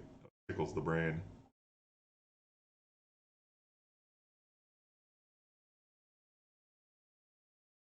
Um, oh yeah, there fucking Zero Theorem is the film. Zero Theorem. And actually, this is the first time that I saw Christoph Waltz. Is that his name? Christoph or Christoph? Christoph Waltz. Starts at one. Yeah, the Zero Theorem was extremely unnerving, very weird movie, but very, very good. It kind of had some of the feel and flavor of it's like a weird mix between like Brazil, City of Lost Children, like V for Vendetta. I don't know. It's weird. There's like a very weird like tension in it around a romance, kind of. Not really unclear, but Zero Theorem, a weirdly, weirdly cool. Um, Beautiful. The other thing I was going to look up here, Time Bandit made.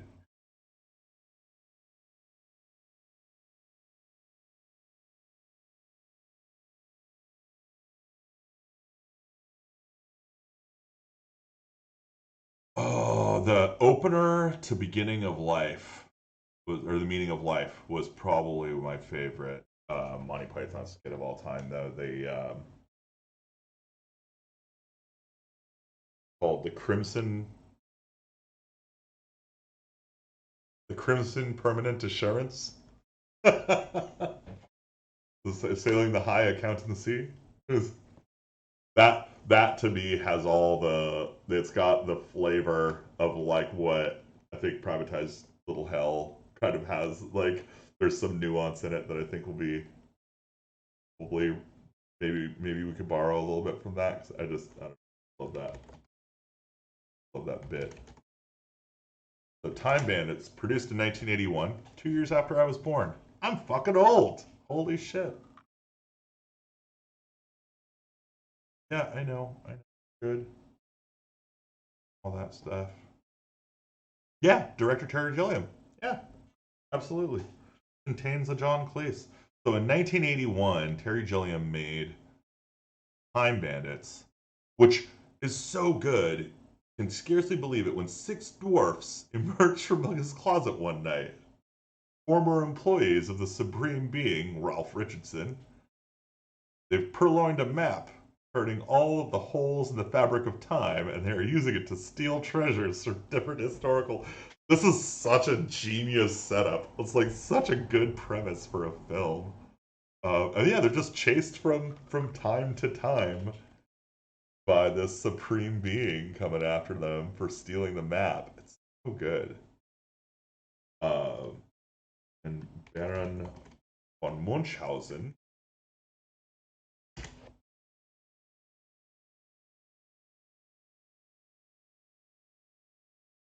While, are you kidding me? Why did I think this movie was so new?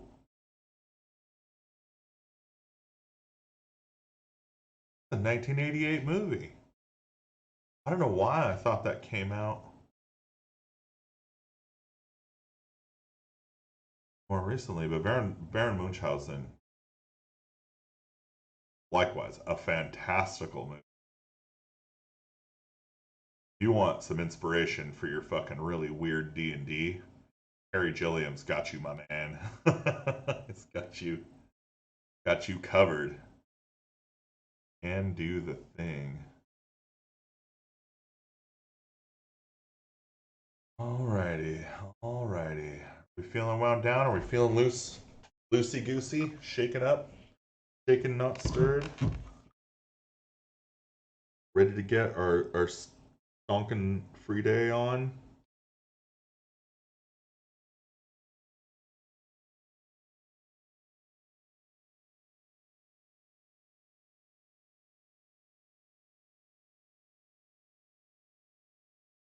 Actually, it's not. Hand is such a fucking goofy piece of meat.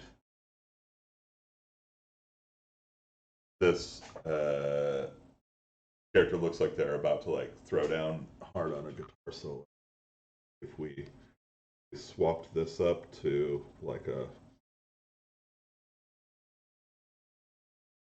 down angled hand gesture. Doom, doom, doom, doom, doom, kind of moves.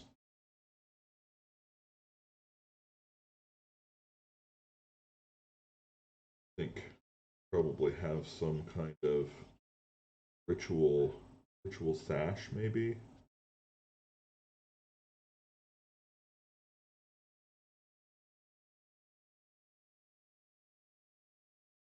Ah. All right.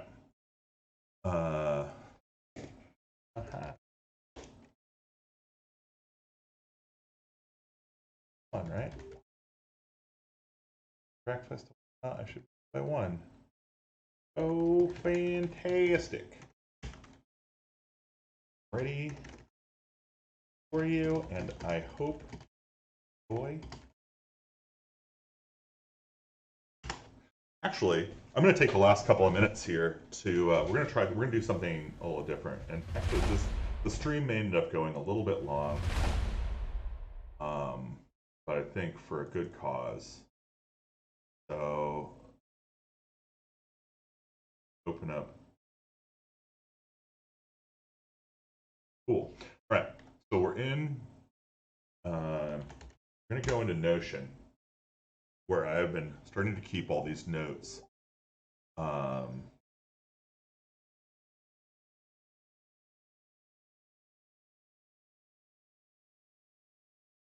Couldn't sleep for hella long last night due to some dumb shit, but I'm super out.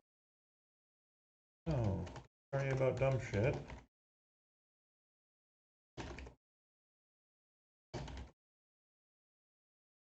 Have to tell me all about it.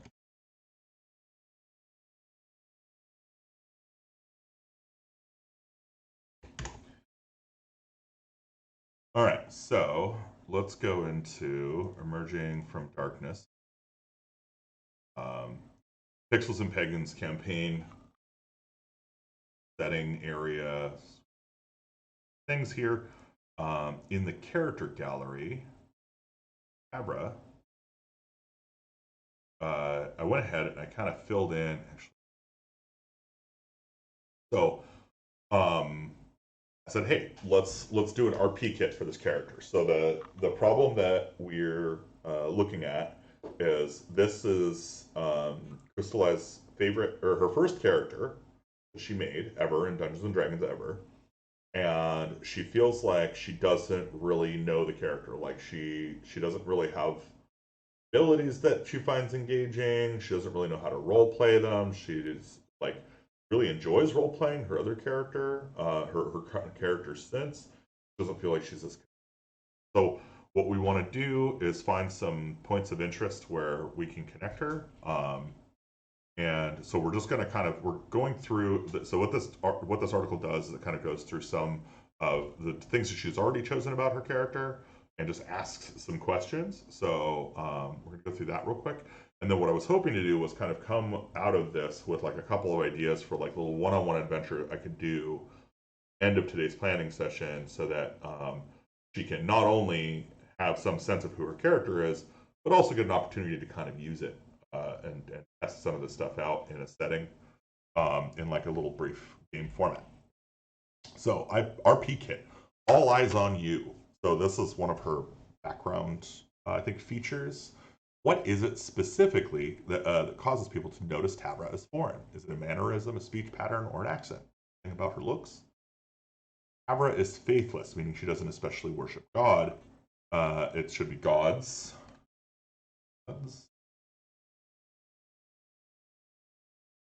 What does she believe in instead? What philosophical ideas guide her decision making? Um, Question for person. Havra has her own ideas about what is and isn't food. In France, what does she treat as food that others do not, and what do others eat that she can't understand? Cow juice, yuck, like maybe she doesn't like milk. Acceptable. Havra has a sharp wit and an acerbic tongue.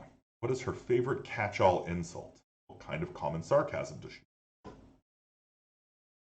Tavra finds this world strange and wonderful. What is her favorite aspect of it? What does she think is strangest? So, kind of just some questions about, to kind of flesh out like things that she's noticed. Tavra is open to learning about this new world. Is she inquisitive? Does she just people watch and observe? How active is she in the act of learning?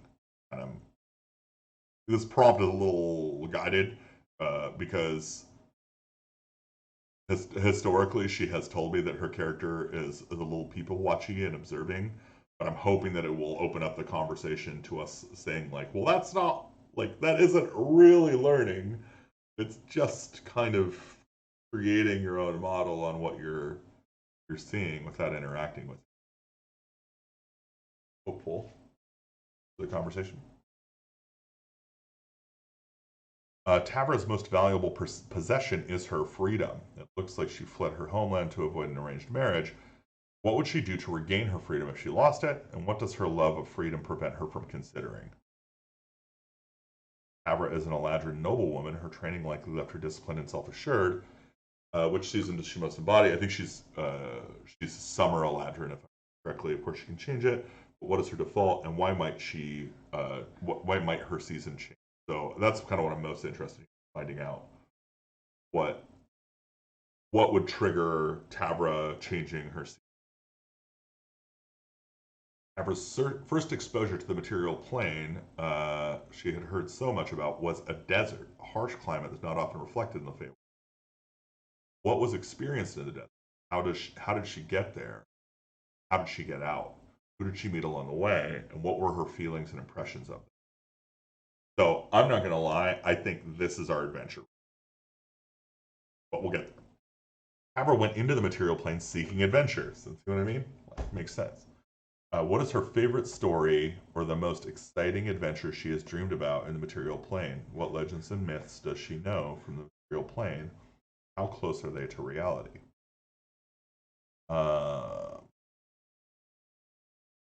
Yeah, this is kind of an interesting question because it implies that there is different mythology between the Feywild and the material plane regionally, which I think is probably true. Like, if you lived in Nirvana, let's say, you would have a very different set of mythologies and legends than you would here on Earth, where we have a legend and mythology about Nirvana, right? But like, we don't have a legend of mythology about the place Earth because we live in Earth, right? So I don't know. I don't know if that makes any sense, but I thought it was an interesting. When are Tavra's birthday? When is Tavra's birthday? And what is her star sign? Or what are her star signs? At a tender 27 years of apparent age, we have this conversation about elven aging. Tavra is relatively young. What three major events have happened in her life that marked her and made her who she is today? This is something that, yeah, I really want to hone in on. Is I think any character should kind of have at least three inciting events in their life. Like they're kind of the three biggest, and have more inciting events. But I feel like you're gonna kind of look for the top three when you're thinking about your characterization. So I'm glad you think this is really interesting. Is like really interesting good, or really interesting bad, or really interesting needs work? How do you feel like this questionnaire would result in knowing your character better? think that that would help, or do you think you're locked in? Cool. Cool. Well, that's good then. And I think at the end of the day, if after we've kind of answered some of these questions, we then take her to that desert experience, right, where she's just come out of the Feywild, found herself in the desert amidst maybe some adventurous moment, right? Something that she's been seeking and wanting to explore, and she gets there, and it turns out that it's not fun in games. It's deadly. It's a little chaotic, maybe, and she's a little bit out of her depth, and she ends up crossing paths with um, some other adventurers, or maybe even non-adventurers, right? Who have they're native. They've learned how to live among the desert and have a good sense of it, and they kind of get her out of that situation and move on to her adventuring career. I think it'd be an interesting way to kind of splash up the character. A very cool character though. Need to pull it up.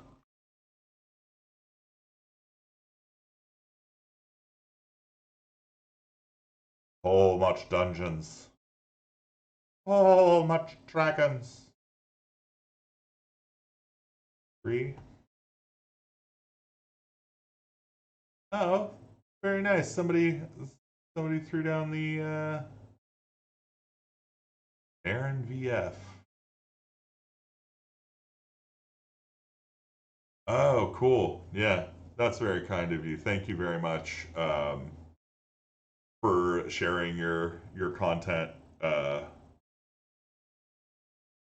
pretty sure Nuriel is Abel from the book. And thank you very much, Abel, for sharing your content. I obviously have run out of content shares, so anytime I do a new campaign, I just pluck from Pixels and Pagans with the intention of putting it back, and I don't think I ever have put them back. Anyway, Tabra, give her a quick. So she is a ranger, and I'm wondering if that's not part of the problem. As she, well, I mean, she's a 7th level ranger, so she's pretty powerful in terms of level.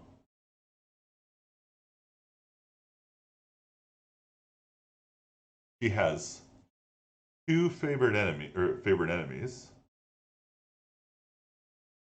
dragons and undead. I think undead dragons are probably Defecto. She wants to test the flesh. The Dracolich. Natural explorer, so she has favored terrain type mountain and forest. So in the desert, this does no good for her. Fighting style, she is an archer. So archery fighting style.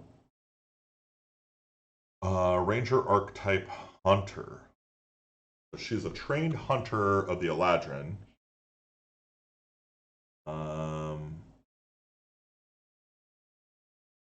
1 minute. 1 ranger spell slot to sense whether any aberrations, celestials, dragons, right, within a mile. So this is the primeval awareness ability for detecting if something is around. This is kind of cool. I think this is something she can learn to use to kind of heighten what's going on, right? She can sense, and there should be tooling around this for the DM, I think, for saying things like, yeah, you pick up on these clues, specific clues that undead or dragons, celestials. That's a cool. They got the Elven Accuracy feat.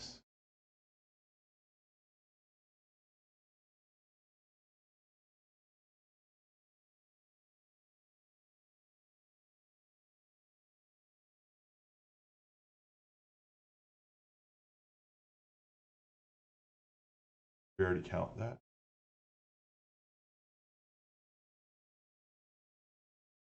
Elven accuracy. Increase your dex, int, wisdom, or charisma score by 1. So they increase dexterity score. Whenever you have advantage on an attack roll using one of those modifiers, you can re-roll one of the dice once. Double advantage. Attacking at long range doesn't impose disadvantage. Range for the sharpshooter. So they're a ranged striker type of class. What it looks like. Absorb elements is a defensive spell. Hail of Thorns is pretty cool. Hunter's Mark is obvious.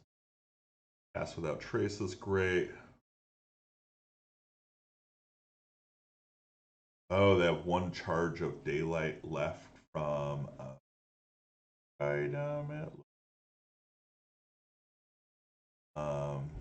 second level spells, some first spells, and like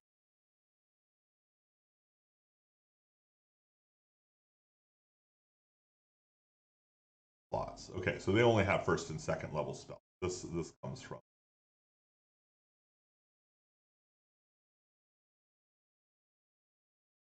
Short sword and a longbow both look magical. Mithril half plate +1. Action. Rift Glove. A small thick glass with 1 pound. Feet of it, you can speak a command word and cause it daylight spell. Wow. That's pretty cool. They have a great sword +1 and they're just backpacking. That's pretty sick. Bound to the Ring of Protection. Doesn't look like they have any other stuff that requires a tune. Nice. And none of that sucks. None of that sucks at all. A little weird that they don't have any other second level spells learned, but I don't know how. Let's maybe look up the Ranger class and see how they spells, because I'm sure 5e spell program. See that they get slots.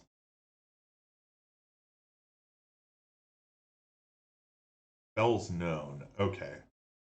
So at 7th level, okay, yeah, she knows 5 spells. That's perfect. At 8th level, she learns none. And it's 9th level, she learns 1. All right, cool. Yeah, I think that's pretty solid. I will whip together something for this bit here for the desert, I think, desert experience. That's what I'll play today after we go over and answer some of the other questions, kind of explore her character.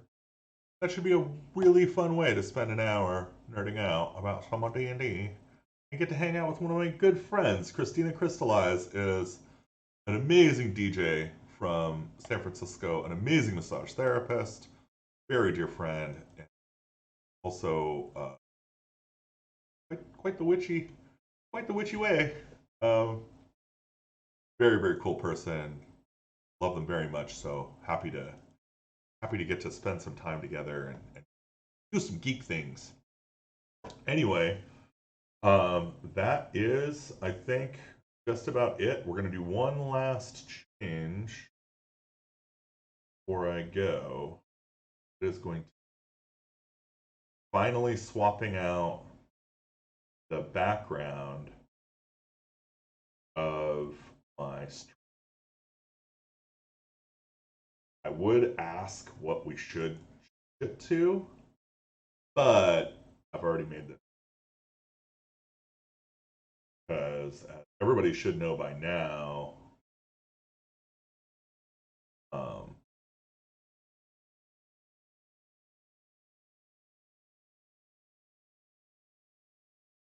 we recently released Moon Elves Masquerade on the WatcherDM.com website. Have not gotten a copy. Go get it. It's free for 30 days. Love for you to enjoy this wonderful, amazing game at your table, and we would love to hear how it went. It's super fun. You get to go on like a pleasure barge and get your quest, and then you go off into the forest and go to like a festival rave party thing, and then when you're done with that, you get to go to the fucking moon. Which, how many times do you get to take a play character to the moon? Come on. How many times do you take a play character to the moon? Not nearly enough, is what I'm saying. Like, no matter what. And yeah, on Silveran, we have 2 moons. This event happened, I think, on Celeste, the smaller of the 2 moons. So, Matt Mercer, if you're out there, you're looking for some fun to have on your moons. I know you've got some cool moons in Tal'Dorei. Uh, have a fun. Anyway, thank you so much for watching the stream. I love you all.